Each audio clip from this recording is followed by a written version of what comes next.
In that moment, under the buzzing lights of a quiet Georgia grocery store, the card reader blinked, declined, and the man standing at the register froze. His name was Daniel Reeves, a billionaire once celebrated on the front pages of every major business magazine, now reduced to silence as whispers rippled behind him. People muttered, some laughed, others filmed, each second heavier than the last, until a small hand, tiny, trembling but sure, slid a crumpled $10 bill across the counter. It belonged to Amara Johnson, an 8-year-old girl with shoes scuffed from playground dust and eyes far too wise for her age. In that instant, everything shifted. That single act of kindness would unravel a story of wealth, pride, and secrets buried so deep they almost stayed hidden. Until that day. Before we dive deeper, let us know in the comments where you're watching from. We'd love to hear from you. And don't forget to hit that subscribe button so you never miss any of our upcoming videos. Who was the man standing at that checkout, gripping the edge of the counter as if it might hold him together? To the people whispering that day, Daniel Reeves was just another man who'd fallen from grace, a stranger in an expensive jacket who couldn't pay for his groceries. But they didn't know the truth. They didn't know about the frozen accounts, the sealed court files, or the quiet war that had been raging long before that morning in the corner store. They didn't know why his fortune, built over decades of risk and sacrifice, had vanished overnight. And they certainly didn't know what secret that little girl, Amara Johnson, with her quiet courage and her $10 bill, had unknowingly awakened. Because in that small Georgia town, where everyone knows everyone, one small act of kindness was about to set off a chain of events that no one, not Daniel, not Amara, not the people who were watching from the shadows, could have imagined. What really happened to Daniel Reeves? Why was his empire crumbling in silence? And who was waiting in the dark, ready to make sure the world never found out? Once hailed as the quiet genius of Wall Street, Daniel Reeves had built an empire from nothing.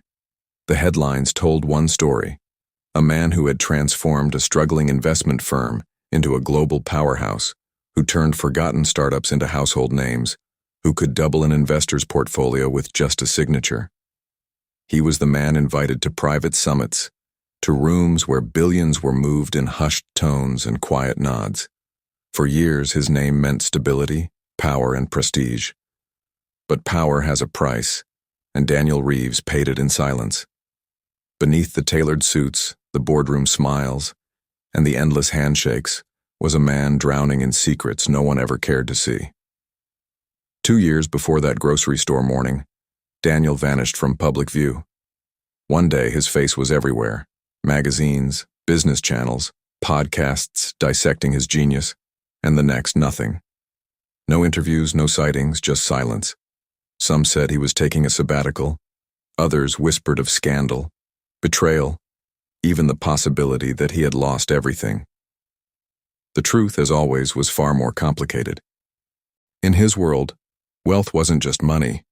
It was leverage, a currency of influence traded in quiet corridors and encrypted messages, where a single decision could erase fortunes overnight.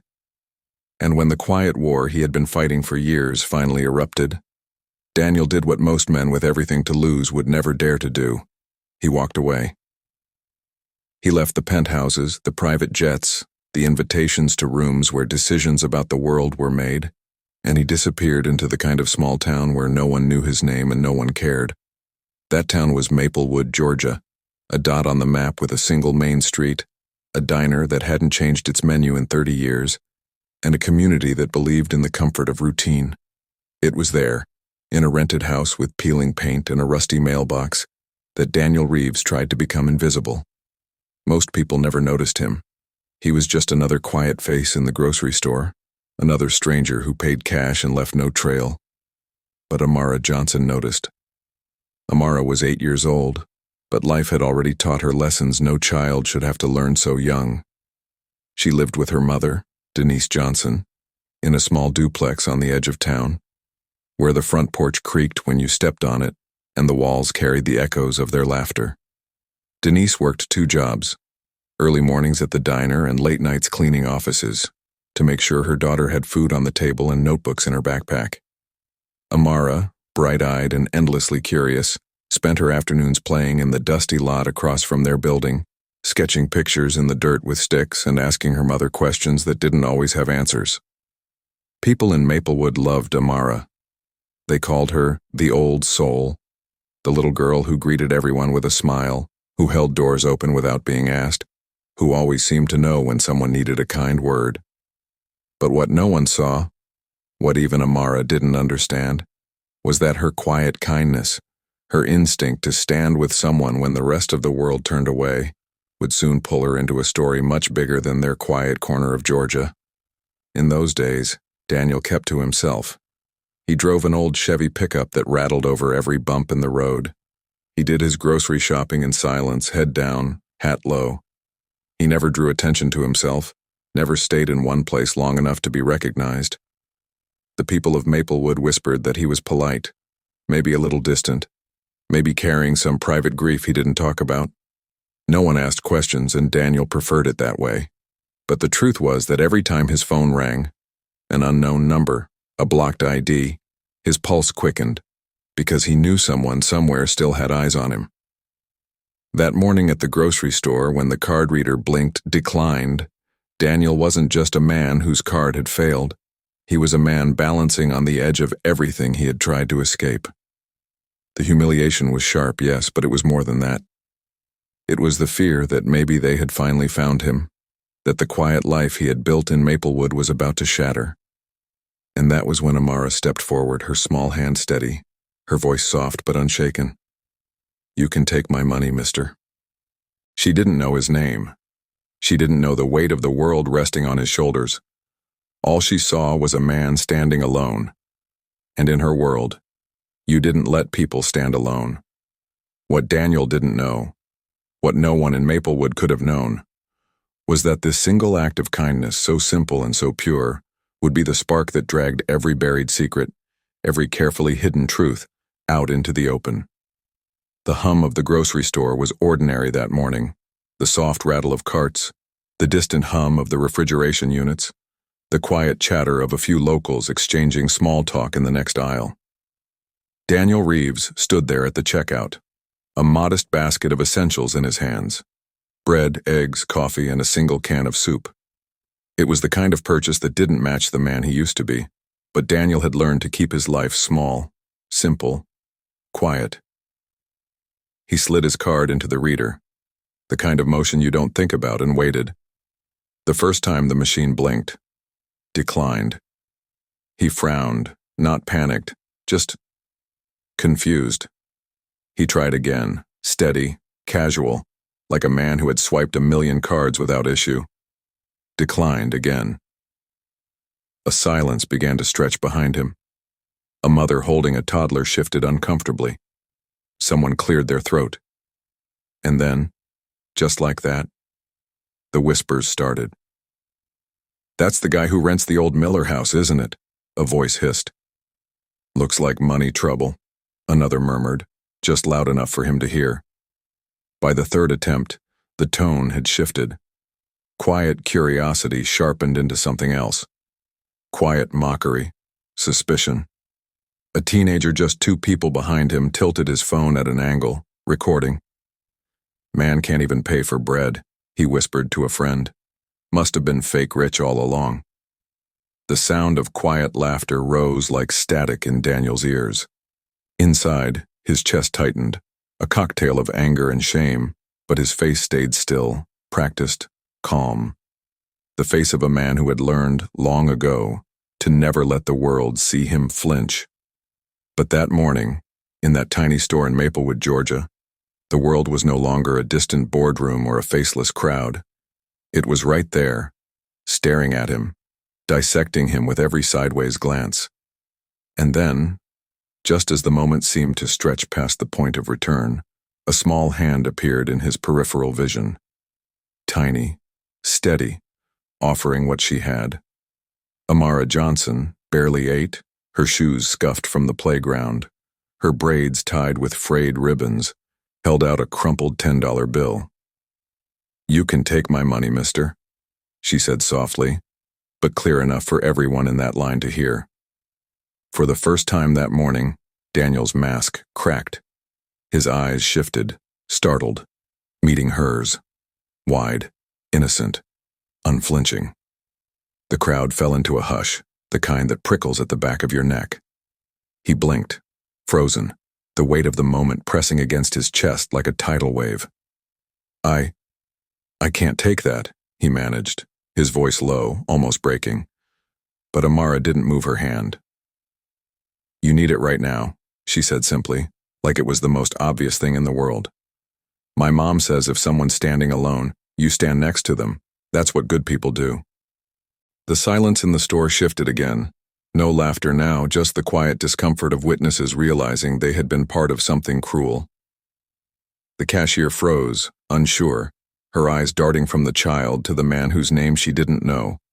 In that one gesture, Daniel Reeves's world cracked open. But in towns like Maplewood, nothing stays quiet for long. The cell phone cameras kept rolling. The whispers traveled faster than the morning wind through the narrow streets. Someone, somewhere, was already watching. The video surfaced less than 24 hours later. A shaky clip recorded on a teenager's phone, uploaded to social media with the caption, "When a billionaire's card declines." And a little girl saves the day. Within hours, it was everywhere. Twitter, Facebook, news feeds, morning shows. Millions of views. Tens of thousands of comments. People debating what they thought they knew. Dissecting every frame. Some saw a man humbled, a lesson in quiet gratitude. Others saw humiliation, a public reckoning for someone who had once towered above everyone else. Cable news ran the footage on loop, voices filling living rooms across the country. How does a man worth billions have his card declined at a small-town grocery store? One anchor asked. Is this proof that the mighty really can fall? Podcasters speculated wildly, turning the 30-second clip into an hour-long breakdown of his rise and supposed downfall. Hashtags trended. Think pieces poured in, painting Daniel Reeves as everything from a fallen hero to a fraud who had finally been exposed. But none of them knew the truth.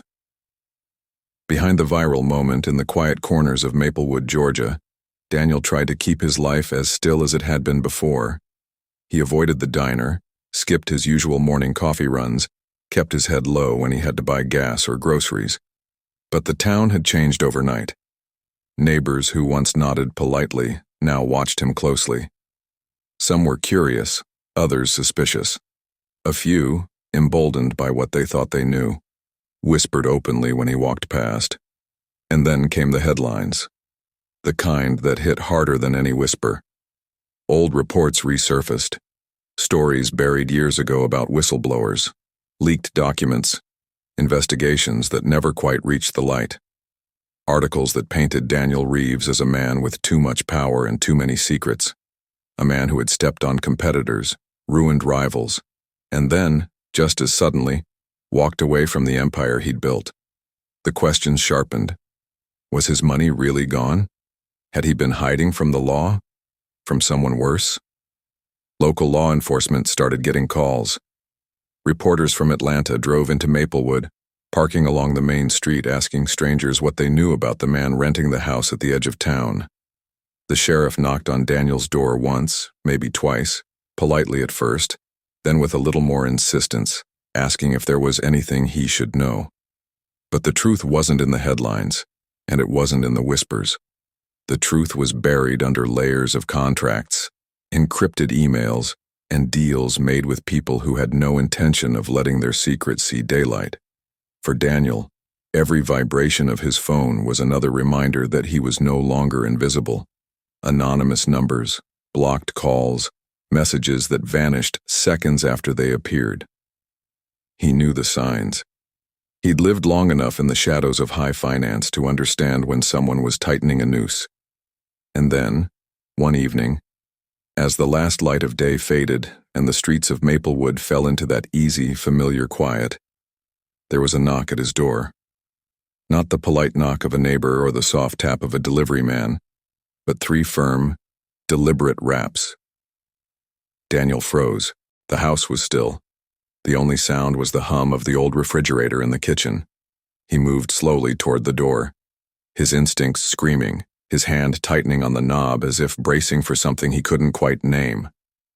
When he opened it, the man standing there didn't look like anyone from Maplewood. He was dressed too sharply, his expression too controlled, his eyes hidden behind dark glasses even in the fading light. "Mr. Reeves," the man said quietly, almost a whisper. "They know where you are." A chill ran through him, sharp and immediate. Before Daniel could answer, the man glanced over his shoulder, scanned the empty street, and pressed a small envelope into his hand. "You need to be careful," the stranger said, his voice steady, almost cold. "And you need to decide soon, because they're done waiting." Then, just as suddenly as he had appeared, the man turned, walking briskly toward a black sedan parked a few houses down.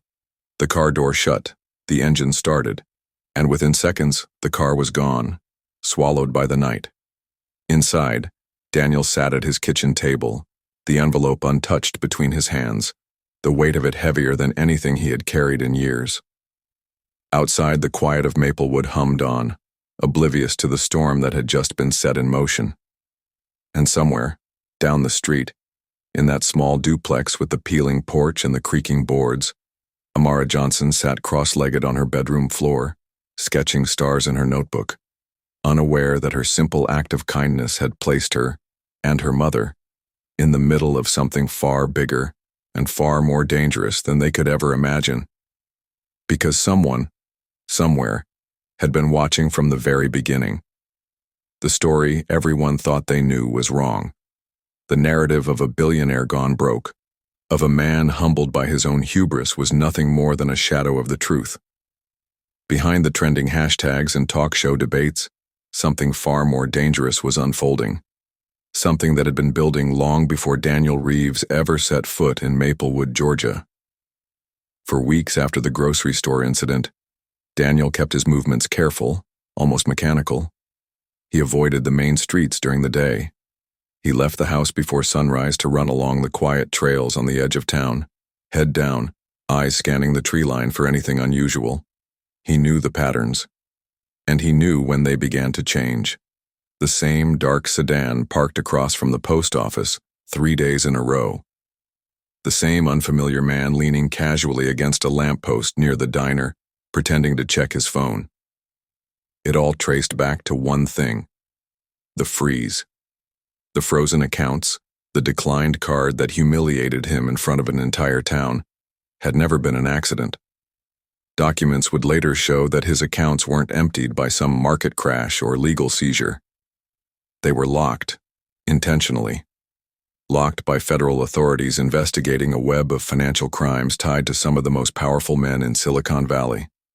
Insider trading, offshore laundering, shadow corporations funneling billions through shell accounts in countries where names disappear and laws bend for the right price.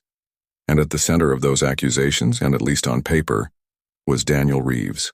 But the truth, the one no one outside his closest circle knew, was that Daniel hadn't run those schemes. He'd exposed them. Quietly, without the press, without the grandstanding of a whistleblower, he'd collected evidence, emails, wire transfers, hidden ledgers, and turned them over to the people who promised to make it right. What they didn't tell him was that doing the right thing had made him a target. The freeze wasn't about justice. It was a message.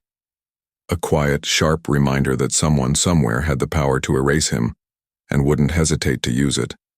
And then, without warning, the danger bled into places it was never supposed to reach. It started small. A voicemail on Amara's mother's phone. A hollow silence that stretched for 20 seconds before a click ended the call. Then the unfamiliar car parked across from their building, the engine idling just long enough for the driver to make eye contact before pulling away. At first, Amara's mother brushed it off as coincidence. Maplewood wasn't the kind of town where bad things happened, not really. But then, 2 weeks after the grocery store incident, a neighbor mentioned seeing a man in a gray hoodie standing near their yard late at night just watching. The surveillance footage Daniel kept, the cameras he'd quietly installed around his rented house, started to show things too. a black SUV idling at the corner of his street. Two figures stepping out, faces obscured, standing silently by the edge of his driveway at 3 a.m, then disappearing as quickly as they came. And that's when he realized it. They weren't just watching him anymore. They were watching her. The girl who had offered him everything she had in the quiet of that grocery store. The girl who had unknowingly turned her life, and her mother's, into a piece of leverage in a game she didn't even know existed. Every instinct Daniel had honed over decades in the high-stakes world of billion-dollar deals roared to life. He tried to convince himself he could handle it, that if he stayed quiet, if he stayed careful, the storm would pass. But deep down he knew better. And then came the envelope. Slipped under his door in the middle of the night, the paper plain, the handwriting sharp and unsteady. Leave, or she disappears. No signature, no return address. Just those words, black ink bleeding into the fibers, cold and final. Inside, his hands trembled, not for himself, but for the girl with the wide brown eyes and the fearless voice, the girl who had been kind when the rest of the world had been cruel. From that moment on, the rules changed. Maplewood was no longer a quiet escape. It was a stage, and every shadow carried a warning. And in the quiet hum of the night, Daniel Reeves understood one thing with absolute clarity. Someone wanted him gone, and they wouldn't stop until he, or someone innocent, paid the price. It all came down to a single night, and a single choice. Daniel Reeves had spent years running from the shadows of the empire he built. But now, with the walls closing in and Amara Johnson and her mother unknowingly pulled into a game far beyond their world, he understood there was no more running. Not if he wanted to protect them. Not if he wanted the truth to outlive the lies. The envelope still sat on his kitchen table, the threat scrawled across it like a promise. And next to it, a battered leather briefcase holding the last leverage he had left. Encrypted drives, contracts, and a series of files connecting names so powerful they'd never even been whispered aloud in public. He knew what releasing them would mean. There would be no going back. No quiet life in Maplewood. No slipping away unnoticed. But there was no hesitation in his mind anymore. In the early hours of a rain-slicked morning, Daniel sent everything. Secure servers, dead drops, anonymous accounts. Every safeguard he had built years before, now activated with a single keystroke. Within hours, the files began to spread. Encrypted dumps on journalist servers, whispers leaking into newsrooms, names and transactions tying together an empire of corruption that reached from Silicon Valley boardrooms to offshore banks hidden on islands no one could pronounce. The headlines flipped overnight. What had been fraud billionaire exposed became whistleblower unveils billion-dollar scandal. Reporters who had once chased him for a soundbite now begged for an interview. Analysts went live on morning television, struggling to explain how the man they had condemned was the one who had risked everything to expose the rot. And in the middle of it all, in that quiet town where the story had started, life began to change. Neighbors who once stared with suspicion now stopped him in the street, offering handshakes, quiet words of apology, sometimes just a nod that said everything words couldn't. The diner that had once fallen silent when he walked in now saved him a seat by the window every morning. And Amara, there she was, sitting cross-legged in the middle of the cracked playground where they'd first spoken after the video went viral, sketching stars in her notebook. She looked up when she saw him, a grin breaking across her face, her hair catching the light like spun gold in the late afternoon sun. Daniel walked across the patchy grass with a quiet determination, toolbox in hand. For the next few hours, the two of them worked side by side, tightening bolts on rusted swings, replacing the worn ropes on the slide, painting bright colors over the faded, peeling wood. He didn't say much. He never did.